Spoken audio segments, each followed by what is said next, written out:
Nikusho. Wewe jamaa hakuna mahali angai kupeleka.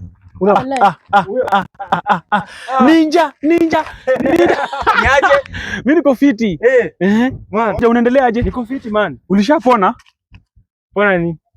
Wacha kujifanya ujui bwana. Unajua unakuwa ndugu yangu lakini sasa shida yako unajifanyanga hata uelewi kitu. Ulishapona kaswende? Simoja ile siku tuendelee dama kusikia ngoja kwanza. Mwongee tu nisikie. Sasa sikuje tuongee kama anasikia kuja.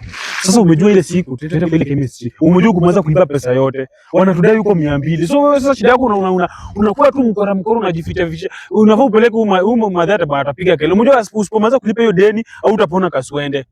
Mimi nimekuambia free of charge. Kwani babu unakuwa na kaswende? Kwani hujui? Ndio maana nikikojoa na isingi uchungu. Pia alishakuambukiza. Sasa fanyeni aje? Najiuliza mimi ndio niko na shida ama rada. Fanya aje? Sasa si ufanya aje juu wewe unakuwa besti yangu na uko na deni huko. Sasa huko wewe unajua vizuri huwezi rudi. Niekee niende udem dawa huko. Mimi ndio sana namletea dawa. Lakini sasa madam pia inafaa una date watu wenye wako na maana. Una date huyu jamaa sana kukuambukiza kaswende. So mtu akiwa mtamu tamwacha.